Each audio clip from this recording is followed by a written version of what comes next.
You come here expecting a story of abandonment, of rejection, of cruelty perhaps, yet what I wish to speak to you about tonight is far subtler, far more unsettling to the conscious mind. It is not the loud departure that wounds the psyche most deeply, but the silent one, the empath who quietly removes you from their life, does not announce it. There is no confrontation, no dramatic severing, no moral indictment spoken aloud. Instead, there is a gradual withdrawal of psychic presence, a thinning of the emotional field, a strange cooling that you cannot quite name, and because it is quiet, because it lacks spectacle, it confuses you. You begin to ask not what you have done, but what has happened to reality itself. When the empath withdraws, the first behavior you notice is not distance but neutrality. This is deeply misunderstood. The naive observer believes neutrality to be indifference, or worse, apathy, yet neutrality in the empath who has reached a certain stage of psychic development is not emptiness but containment. It is the moment when emotional flooding is replaced by inner gravity. For years, perhaps decades, the empath's nervous system has been oriented outward, scanning, attuning, adjusting. They learned early that survival meant feeling others before feeling themselves. Their psyche became porous. Boundaries were not walls but membranes, easily penetrated by the moods, needs, and unconscious demands of others. To live this way is to live without a center. At some point, often following a prolonged period of psychic exhaustion, a betrayal that cuts to the archetypal bone, or a dream that breaks through the defenses of the ego, something shifts. The empath no longer reacts, not because they do not feel, but because they have finally learned where feeling belongs. You may still speak to them, you may still occupy the same room, the same social structure, the same family system, yet something essential is no longer available to you. Their attention no longer collapses toward you. Their emotional field does not rush to fill your silences. This is the first strange behavior, presence without participation. The unconscious understands this long before the conscious mind does. This is why people often report feeling unsettled, vaguely anxious, or even irritated around the empath who has quietly withdrawn. They cannot name the cause, but they sense the loss of supply. I use this word carefully, not in a moral sense, but in a psychic one. Every relationship involves an exchange of energy, of meaning, of recognition. When the empath unconsciously supplied emotional regulation, validation, or psychological ballast, their withdrawal creates a vacuum. The other person feels unmoored, and because the empath has not explained, has not accused, has not dramatized, the psyche of the other is forced to turn inward. This is deeply uncomfortable. It is far easier to be rejected loudly than to be abandoned silently. Another strange behavior emerges. The empath stops explaining. Explanation is a subtle form of self-abandonment when it is compulsive. To explain endlessly is to believe, unconsciously, that one's existence must be justified. The empath who is removing you from their life no longer feels this compulsion. They answer when it is natural, They remain silent when explanation would require them to betray their own inner truth. This silence is often misinterpreted as arrogance or coldness. In truth, it is the birth of psychological sovereignty. From a Jungian perspective, this moment signals a decisive shift in the ego-self axis. The ego, long organized around adaptation to others, begins to reorient toward the self, the deeper organizing principle of the psyche. When this happens, behaviors change not because the person is trying to change, but because the center of gravity has moved. What once felt urgent now feels irrelevant. What once provoked anxiety now passes through the psyche without lodging. This is not dissociation, it is integration. You may notice that the empath no longer reacts to provocation. This is perhaps the most unsettling change of all. The unconscious of many people relies on predictable emotional feedback loops. A remark produces guilt, a tone produces reassurance, a withdrawal produces pursuit. These loops form the invisible architecture of many relationships. When the empath steps out of the loop, the mechanism fails. The provocations escalate, often unconsciously, in an attempt to restore the old dynamic. Yet the empath does not rise to the bait, not out of strategy, but because the bait no longer matches any hunger within them. Here we must speak of the shadow, for this is where misunderstanding becomes dangerous. When an empath quietly removes you from their life, they have not become shadowless. On the contrary, they have made contact with it. The shadow, once projected outward as guilt, over responsibility, or compulsive caretaking, has been reclaimed. Anger that was once turned inward as shame is now held consciously. This does not mean it is acted out. It means it is no longer leaking. The calm you perceive is not the absence of darkness, but its containment. Dreams at this stage often change. The empath may dream of closed doors, of traveling alone, of vast landscapes devoid of people. These are not dreams of loneliness, but of individuation. The psyche is rehearsing separation, not separation from humanity, but from unconscious entanglement. In mythological terms, this is the moment when the initiate leaves the village without fanfare. There is no procession.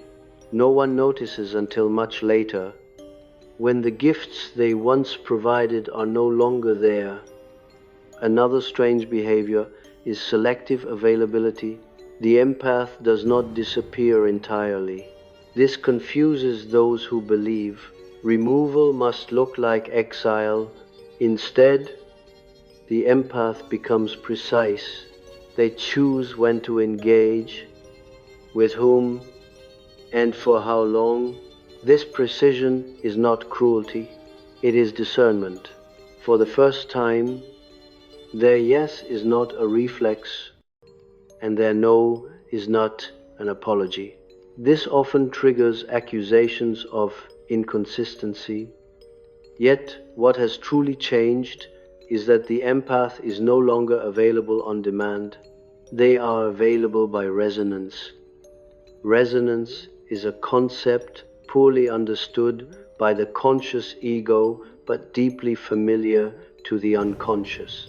Two psyches resonate when they meet without distortion, when neither must shrink nor inflate to maintain connection. When the empath develops inner boundaries, many relationships lose resonance. This is not because the empath has become superior, but because the relationship was never built on mutual individuation. It was built on compensation. You may find that the empath no longer seeks closure. This is another strange and deeply threatening behavior.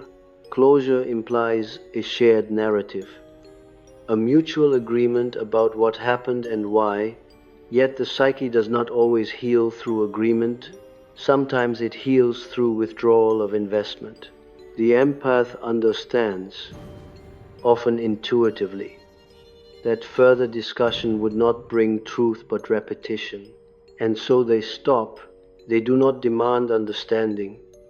They do not need to be seen correctly by those who cannot see themselves.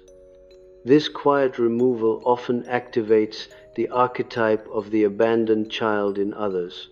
Old wounds surface, questions of worth, relevance, and power emerge.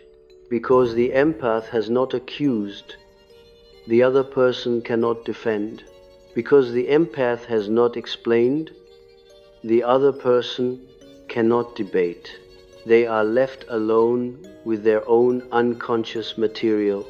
This is why the empath is often recast as cold, heartless, or cruel in the narratives of those they leave behind. The psyche abhors a vacuum. When meaning is not given, it is invented. Yet from the empath's perspective, something profoundly different is occurring. They are not leaving you, they are returning to themselves. This distinction is crucial. The act is not aggressive, it is gravitational, like a planet that has finally accumulated enough mass to hold its own orbit. The empath no longer drifts toward every passing body. They are not closing their heart, they are closing the leak. As this process continues, you may notice a final strange behavior, peace that does not require validation. The empath is no longer interested in being understood by those who benefited from their misunderstanding. This peace is often mistaken for numbness. In truth, it is the quiet joy of alignment. The psyche has stopped fighting itself. Energy once spent on managing others now flows inward, nourishing creativity, reflection, and a deeper relationship with the unconscious. At this point, the removal is complete, though no announcement was ever made. The relationship did not end, it simply ceased to be central. And for the empath, this is not a loss.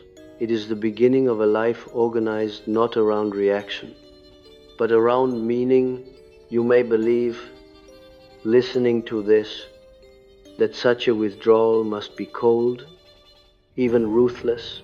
Yet this belief arises from a misunderstanding of where cruelty truly lives in the psyche. Cruelty is not found in silence. It is found in unconscious repetition. The empath who quietly removes you from their life has reached the point where repetition itself has become unbearable. Not dramatic suffering, not visible conflict, but the endless return to the same psychic position, the same role, the same emotional choreography. This is the moment when the unconscious whispers, "Enough." To understand this, you must look beneath behavior and into psychic economy. Every psyche seeks balance.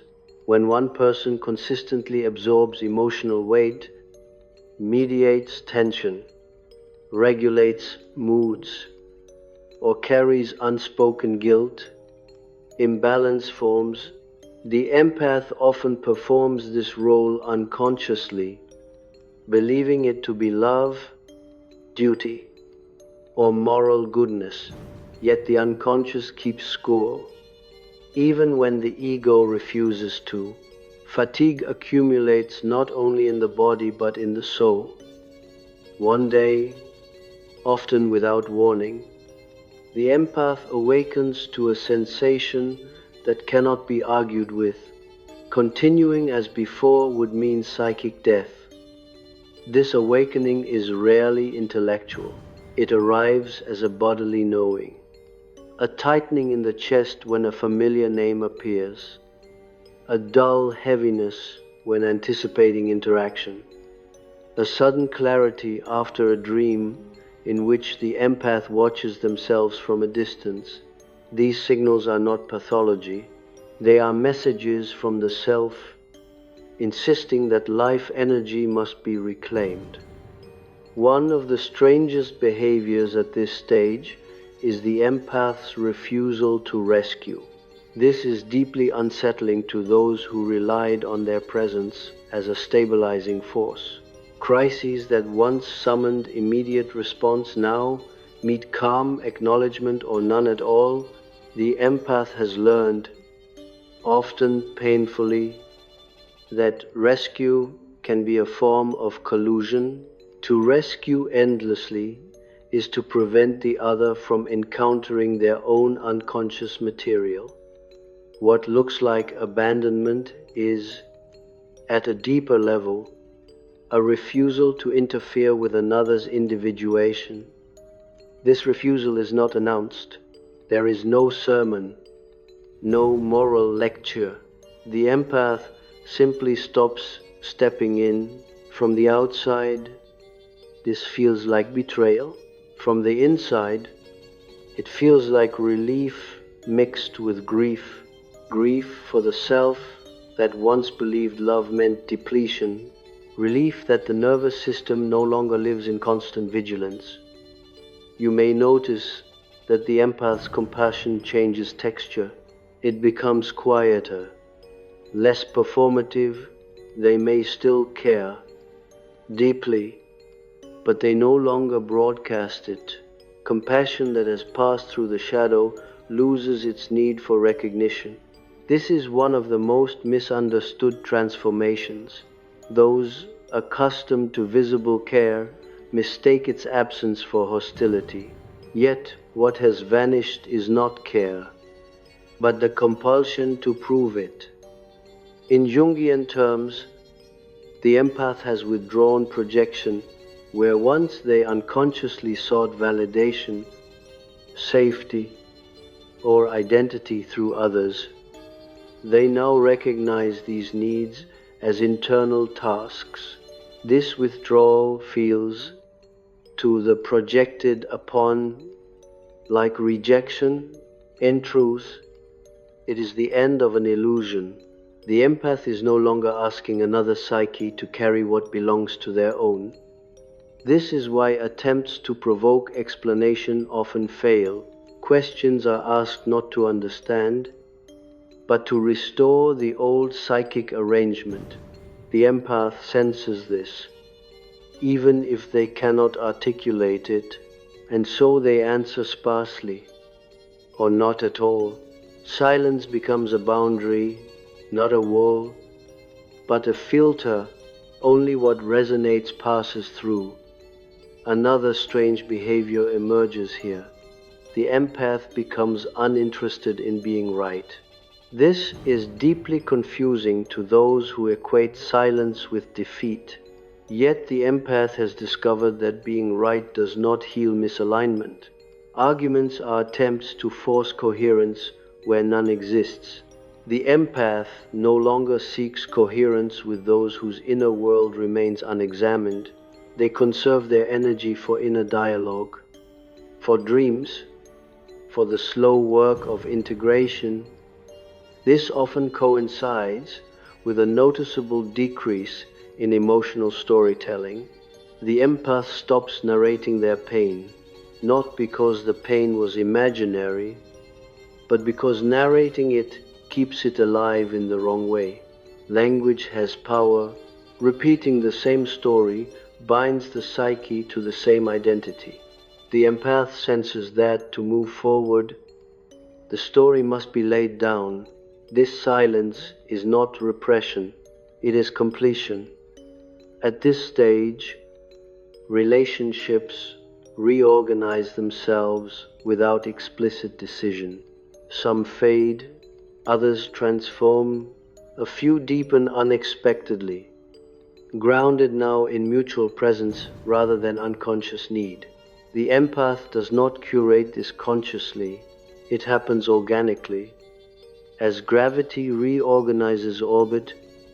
From the perspective of archetype, the empath has moved from the wounded healer to the solitary initiate. The wounded healer heals others to avoid their own wound.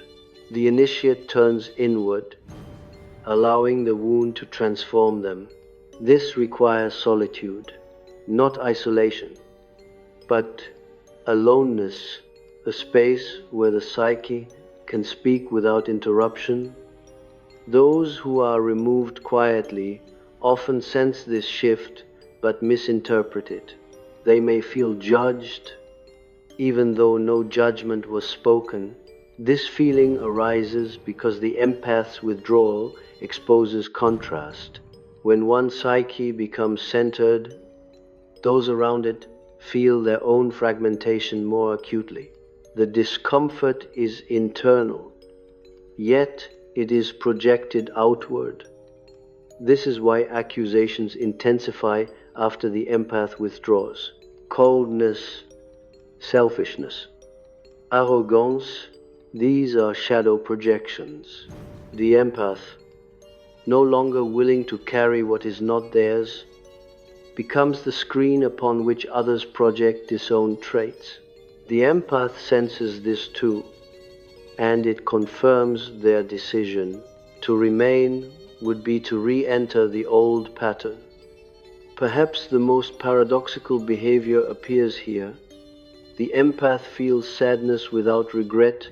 They mourn what could not be, not what was. This sadness is clean. It does not seek remedy. It passes through the psyche like weather, leaving clarity behind. Regret belongs to the ego. Acceptance belongs to the self. Dreams at this stage may feature bridges crossed and not returned from, houses left behind, or companions who vanish without explanation. These are not nightmares. They are confirmations. The unconscious is saying, this chapter is complete. And so the empath continues, quietly, without announcement, not because they are indifferent, but because they have finally learned the difference between love and self-erasure. They no longer confuse intensity with intimacy, or loyalty with endurance of harm. Their nervous system has recalibrated. Their psyche has found its axis. If you have been removed in this way, the question is not why they left. The deeper question is why their presence was necessary for your equilibrium. The empath's silence invites you, unwillingly perhaps, into your own interior. Whether you accept this invitation determines whether the story ends in resentment or transformation. For the empath, however, the story is already moving forward, not loudly, not triumphantly, but with a steady, grounded quiet that needs no witness. There is a moment, subtle yet decisive, when the empath realizes that being understood is no longer a requirement for being whole. This realization does not arrive with confidence or bravado. It arrives as a quiet loosening, a release of a long-held tension in the psyche. For much of their life, the empath has lived as if visibility were survival. To be unseen felt dangerous. To be misunderstood felt annihilating, and so they explained, clarified, softened, adjusted, translated themselves into forms others could digest. What ends now is not relationship, but translation. This is another strange behavior you may notice. The empath allows misunderstanding to stand. They do not rush to correct false impressions. They do not chase narratives that distort them. This is deeply unsettling to those accustomed to the empath's self-defense through explanation. Silence in the face of misinterpretation feels like power, and power always provokes anxiety. Yet from within, the empath experiences something else entirely. They experience relief. To no longer manage perception is to reclaim enormous psychic energy. In Jungian terms, the persona begins to loosen its grip. The empath no longer needs to maintain a consistent image across psychic environments. They allow different people to hold different versions of them, knowing that none of these versions touch the self. This is not fragmentation, it is differentiation. The empath has discovered that identity, anchored in the unconscious center, does not require external agreement. As this anchoring deepens, emotional reactions slow, not because the empath has numbed themselves, but because the psyche has learned to pause between stimulus and response. This pause is often misread as detachment. In truth, it is consciousness. The empath has stopped being possessed by emotional contagion. They feel, but they are no longer flooded. Feeling now moves through them rather than consuming them. Here, an important illusion collapses. The belief that intensity equals depth. Many relationships with empaths are built on emotional intensity, on crisis, on shared suffering, on dramatic exchanges that masquerade as intimacy. When the empath withdraws, intensity evaporates. What remains feels thin, even boring. To those addicted to emotional charge, they may accuse the empath of changing, of becoming distant, of losing passion. Yet, what has truly disappeared is dysregulation. The empath now seeks a different kind of connection, one based not on urgency, but on presence. This shift is rarely articulated. It is felt. Conversations become slower, silences lengthen.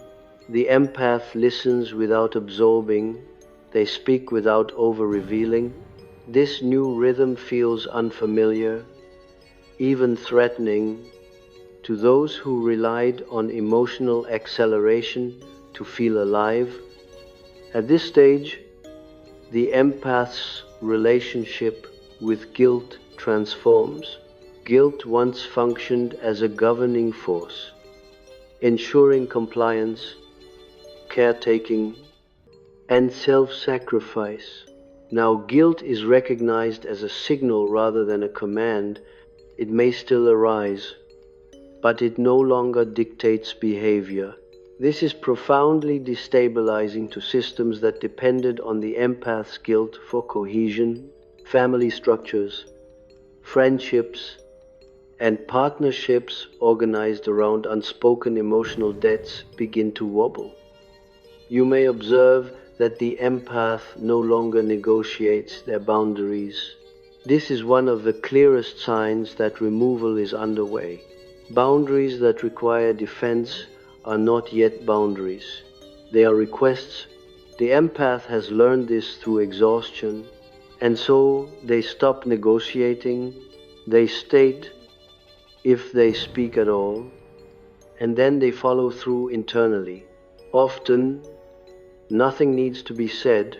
Their behavior changes, and the boundary is enacted rather than explained. This enactment carries symbolic weight. The unconscious understands action more deeply than words. When the empath stops responding, stops initiating, stops filling space, the message is received at a level beyond rational argument. This is why attempts to debate or persuade fail. The change has already occurred at a pre-verbal layer of the psyche. Another strange behavior emerges here. The empath becomes deeply selective about vulnerability. This surprises those who believed vulnerability to be the empath's defining trait, yet vulnerability without containment becomes exposure. The empath has learned the cost of sharing their inner world with those who cannot hold it, and so they no longer open indiscriminately. Vulnerability becomes sacred rather than habitual. From the outside, this looks like withdrawal. From the inside, it feels like protection. The empath is no longer bleeding into environments that cannot nourish them. They have learned to recognize where their psyche can rest. Dream life often intensifies during this phase. Symbols grow richer, more autonomous. The unconscious, no longer drowned out by constant relational noise, begins to speak more clearly. The empath may dream of descending staircases, of meeting unfamiliar figures, of uncovering hidden rooms within familiar houses. These images signify inner expansion. Energy once bound to others is now available for self-encounter. With this encounter comes a sobering realization. Many relationships were maintained not through mutual presence, but through fear of separation. The empath sees this clearly now, and clarity changes behavior. They no longer fear the collapse of bonds that were never grounded in shared individuation. Loss becomes tolerable when illusion dissolves. This tolerance does not make the empath invulnerable. They still feel grief, but grief now moves toward integration rather than collapse. They grieve what was never possible, rather than clinging to what was harmful. This grief has dignity. It does not demand recognition. You may notice that the empath no longer mirrors you. This is perhaps the most disorienting change of all. Empaths often unconsciously reflect others, attuning their emotional tone, language, and posture to create safety. When this mirroring stops, others feel exposed. They encounter themselves without the empath's gentle distortion. This encounter can feel harsh, even aggressive. Though no aggression is present, it is simply the absence of buffering. In this absence, many experience shame. Shame arises when the psyche confronts aspects of itself it would rather not see. The empath's withdrawal forces this confrontation, and because the empath has not accused, shame has nowhere to attach. It circulates internally, seeking explanation. This is why stories are constructed about the empath's cruelty or coldness. The psyche externalizes discomfort to preserve coherence. Yet the empath does not engage these stories. They understand, perhaps intuitively, that defending against projection only reinforces it, and so they remain quiet, not passive, not submissive, quiet. This quiet is not emptiness, it is density. The empath has become heavier, more grounded. They move through life with less urgency, less reactivity, less need to be everywhere at once. Time slows, attention deepens. They begin to sense which encounters nourish and which deplete, often before words are exchanged. At this point, removal is no longer an action, it is a state. The empath has reorganized their inner world, and the outer world adjusts accordingly. Some people drift away without conflict, others resist, clinging to the memory of who the empath used to be. But memory cannot resurrect a psychic structure that has collapsed.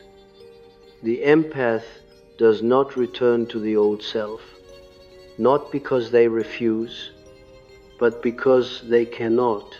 To do so would require betraying the self that has emerged, and the psyche does not forgive such betrayals easily. What replaces the old pattern is not isolation, but alignment. The empath begins to attract relationships that do not demand self-erasure. These connections may be fewer, quieter, less dramatic, but they are real. They do not depend on sacrifice to sustain themselves. If you stand outside this transformation, it may look like loss. If you stand within it, it feels like survival, not the frantic survival of adaptation, but the deep survival of integrity. The empath who quietly removes you from their life does not disappear. They simply stop orbiting what no longer belongs to them, and in doing so, they finally learn how to stand alone without being lonely, present without being consumed, open without being undone. Eventually, a threshold is crossed that few outside the empath can perceive, because it is not marked by behavior alone, but by an inner reorganization so complete that the old relational gravity no longer exists. At this stage, the empath is no longer removing anyone. Removal implies effort, intention, even resistance. What has happened now is quieter and far more final. The psyche has recentered itself so fully that certain connections simply cannot reattach. This is why attempts at reconnection feel strangely hollow. Conversations resume, perhaps politely, perhaps even warmly. Yet, something essential does not return. The empath is present, but not available in the old way. Their attention does not linger. Their emotional field does not open automatically. You may sense that nothing is wrong, and yet nothing is the same.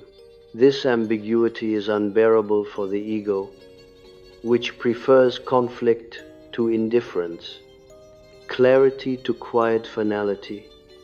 But the psyche does not operate by the ego's preferences, it operates by necessity. What you are encountering now is the aftermath of individuation in motion.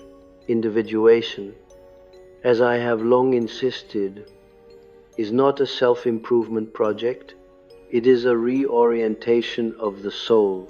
When the empath undergoes this process, their inner axis shifts from relational survival to symbolic meaning. Life is no longer organized around who needs them, who approves of them, or who is upset with them. It is organized around alignment with the self, and alignment has consequences. One of the most disconcerting behaviors at this stage is the empath's calm in the face of emotional leverage. Appeals that once worked no longer do.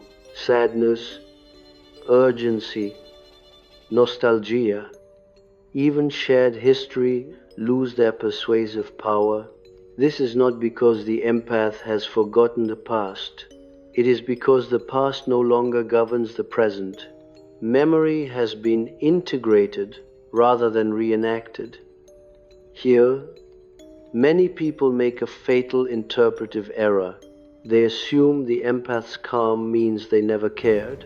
This belief is a defense against a more painful truth, that the empath cared deeply, and that caring without boundaries nearly destroyed them. The psyche protects itself by rewriting history when present reality becomes intolerable. To believe the empath was always cold is easier than to accept that their warmth was real and is now inaccessible. From the empath's perspective, something remarkable is occurring. For the first time, Their inner world feels coherent. Thoughts, emotions, instincts, and values no longer pull in opposing directions. The internal civil war has ended. This produces a kind of quiet confidence that does not announce itself. The empath does not feel superior, they feel settled, and settled people are difficult to manipulate. You may notice that the empath no longer seeks emotional resolution. They do not need the relationship to end well. They do not need apologies or acknowledgments. This is profoundly threatening to those who believe control lies in narrative closure. But the empath has learned that closure is an ego fantasy. The psyche closes loops by withdrawing energy, not by winning agreement. This withdrawal is often misread as avoidance, yet avoidance is driven by fear. And what governs the empath now is clarity. They know what re-entanglement costs them. They have felt the bodily toll, the psychic fragmentation, the erosion of inner authority. Knowledge at this level is not forgotten. It is etched into the nervous system. At this point, even anger changes form. The empath may still feel anger, but it no longer seeks an object. It is no longer explosive or self-punishing. It becomes assertive rather than reactive, a signal rather than a storm. Often, it does not need expression at all. It informs choice silently. The empath moves away from what violates them without ceremony. This movement away is not dramatic because drama belongs to unresolved complexes. The empath has metabolized many of theirs. What remains are preferences rather than compulsions. They prefer peace to chaos, depth to intensity, reciprocity to sacrifice. Preferences do not argue, they simply act.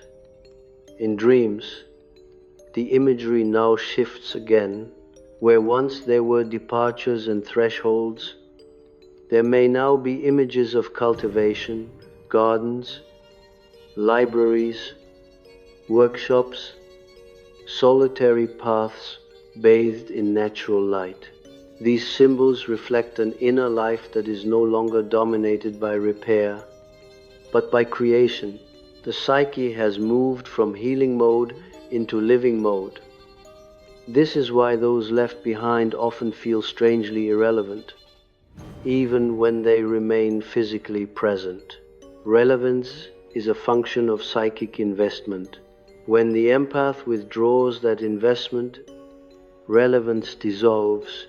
This is not punishment, it is consequence, and consequences feel personal only when we refuse to see their origin. Perhaps the most difficult truth to accept is this. The empath did not remove you to teach you a lesson. They did not withdraw to provoke growth, guilt, or realization.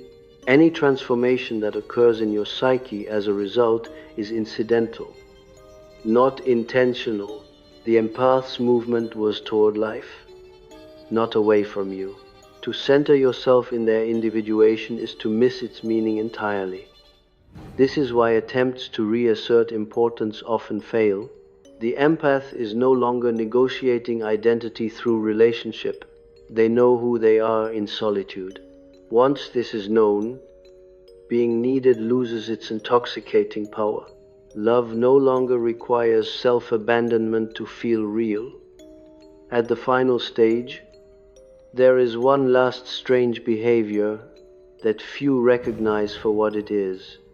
The empath wishes you well, genuinely, and from a distance. There is no bitterness, no desire for vindication, no secret hope that you will suffer. This benevolence is not performative, it is quiet, impersonal, almost archetypal.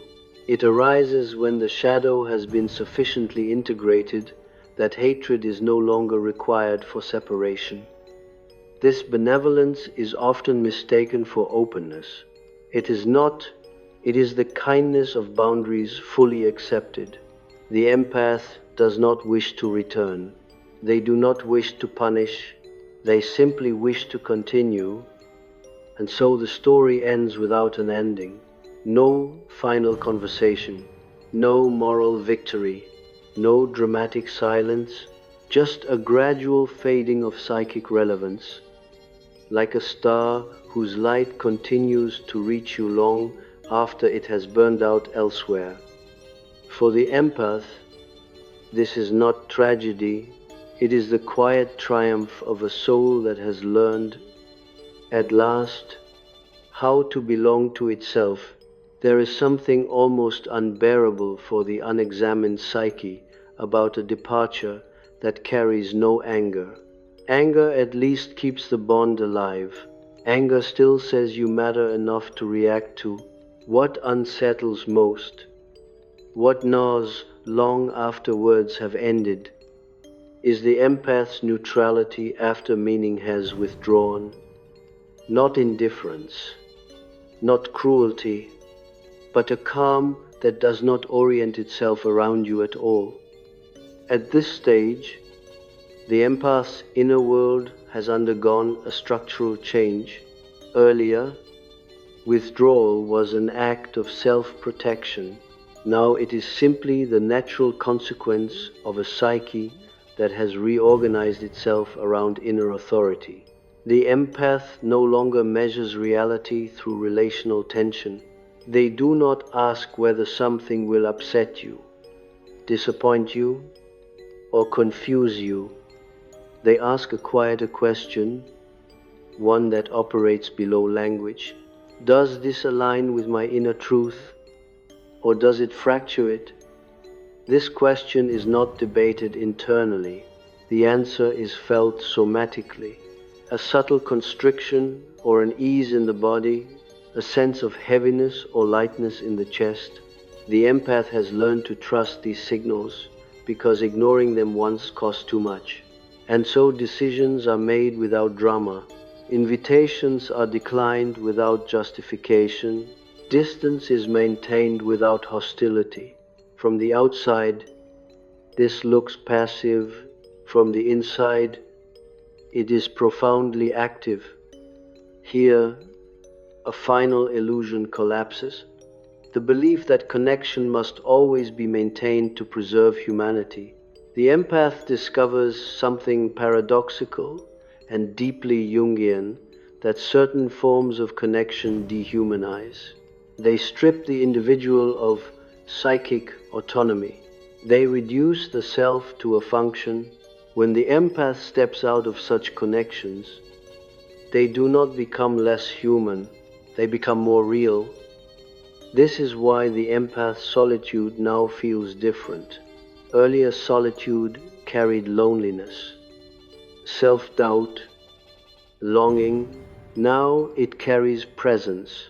The empath is no longer alone with absence, but alone with themselves. This distinction is everything. Solitude becomes a container rather than a wound. In this container, the psyche breathes. Those who sense this change often attempt one last maneuver, emotional nostalgia. Memories are invoked. We've been through so much. You're not the person you used to be. Remember when? These appeals are powerful because memory is an archetypal force.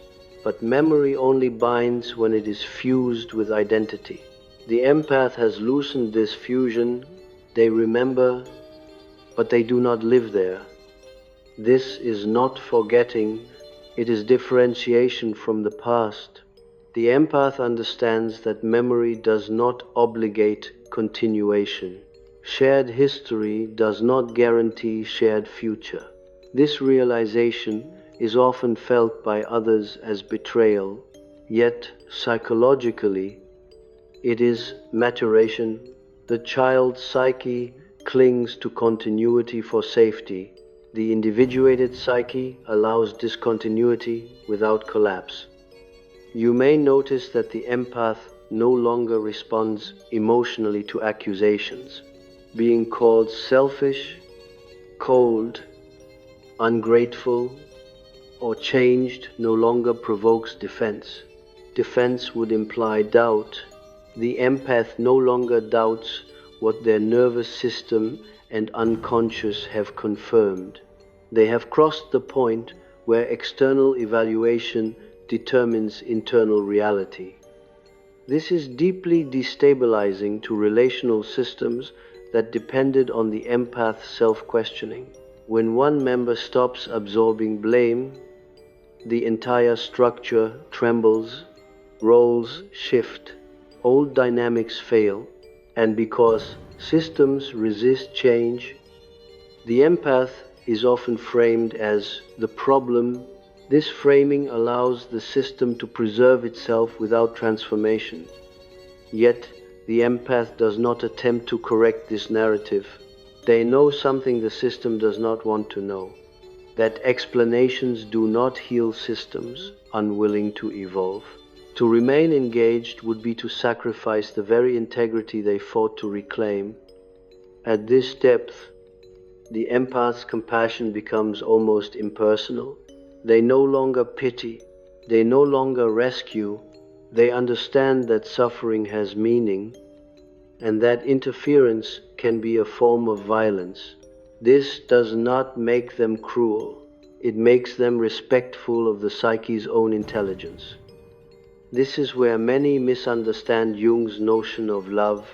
Love is not constant availability. Love is not endless accommodation. Love, at its mature level, respects the other's path, even when that path involves discomfort, loss, or separation. The empath's withdrawal is not the absence of love, it is love without possession. And yet, paradoxically, this mature love is rarely felt as love by those who expected fusion. It feels like abandonment, but abandonment implies desertion of responsibility. The empath has not deserted responsibility, they have returned it to where it belongs.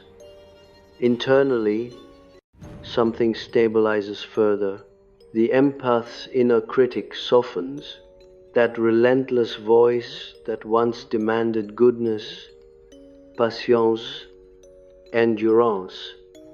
Explanation begins to quiet.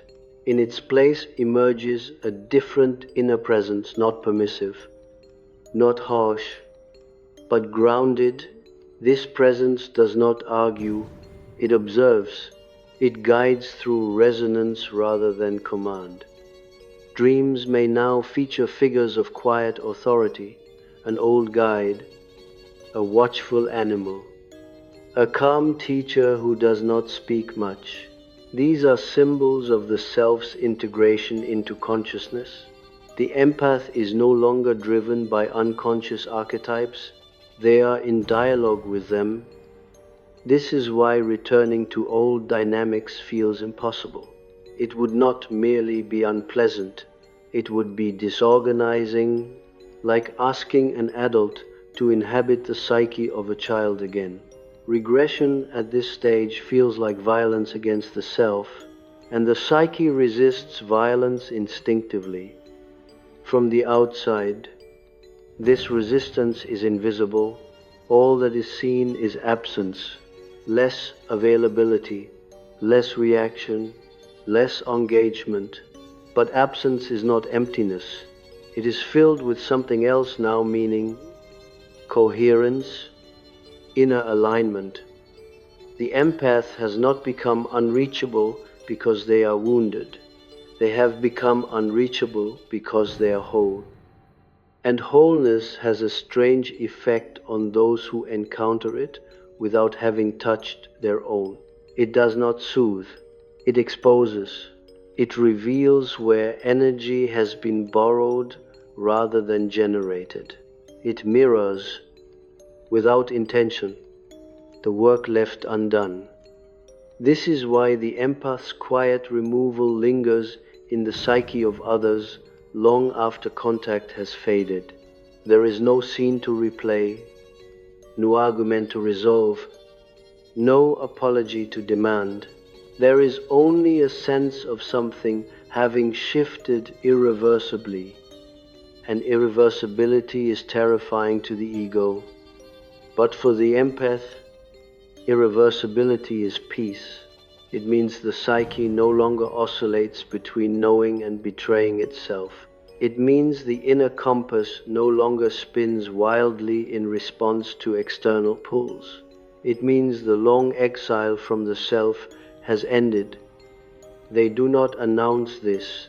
They do not celebrate it publicly. Individuation has no audience. They simply continue, quietly, living a life no longer organized around survival through others, but around presence within themselves. And that, more than any explanation, is why they cannot come back. Then let us remain with what is left when all movement has settled, when withdrawal has finished doing its quiet work and there is nothing more to explain. At the deepest layer of this process, something becomes unmistakably clear to the empath, though it is rarely spoken aloud. Not every bond is meant to survive consciousness. This realization does not harden the heart, it refines it. The empath begins to sense that certain relationships belong to an earlier psychic climate, one governed by unconscious contracts, by shared wounds rather than shared awareness. When awareness arrives, those contracts dissolve without ceremony. No one is at fault. Nothing dramatic needs to be named. The psyche simply refuses to continue living a lie. Here is where many misunderstand the nature of endings. The ego imagines endings as events. The psyche experiences them as shifts in meaning. When meaning changes, attachment loosens naturally. This is why the empath does not cut you off. Cutting implies force. What occurs instead is a loss of symbolic charge. The relationship no longer carries life. It becomes neutral, like an object once useful but now unnecessary. One does not rage at an object that has completed its function. One sets it down. At this depth, even language begins to fail. Words like closure, forgiveness, and reconciliation belong to earlier stages of psychic development.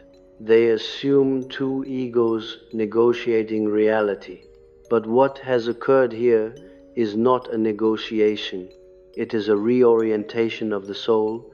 The empath is no longer living from the same inner position, and relationships anchored to that position cannot follow. This is why the empath's silence feels final. Not because they are withholding, but because there is nothing left to say that would be true without undoing the truth already integrated. To speak again in the old way would require a regression into a self that no longer exists, and the psyche will not resurrect what it has outgrown. What remains is a quiet fidelity to the self. This fidelity is not loud. It does not announce itself as empowerment or victory. It shows itself in small, almost invisible ways, in the ease of waking, in the absence of dread before interaction, in the body's capacity to relax without explanation. These are signs of psychic alignment. They cannot be argued with.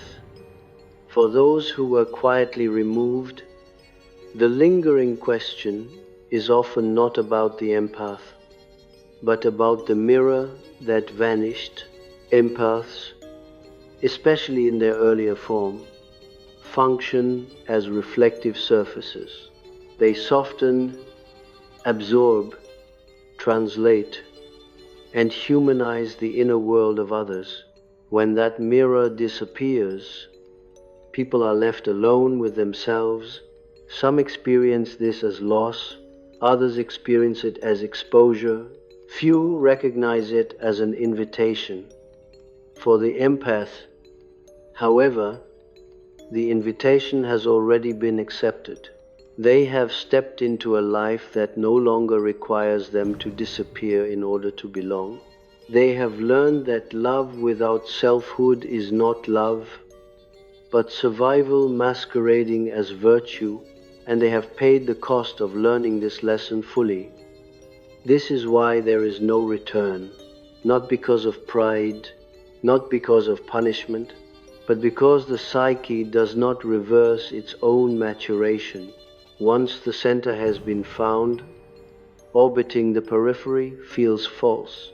Once the inner axis is established, living off balance feels intolerable, and so the empath continues forward, not with certainty, but with coherence.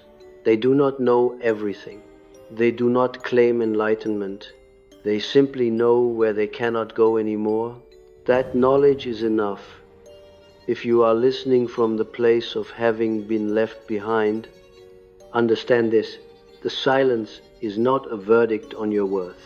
It is a boundary drawn by a psyche that finally learned how to survive without fragmentation. What you do with the space left behind is now your work. If you are listening as the empath yourself, recognize the quiet courage of what you have done: to leave without hatred, to withdraw without revenge, to choose integrity over familiarity.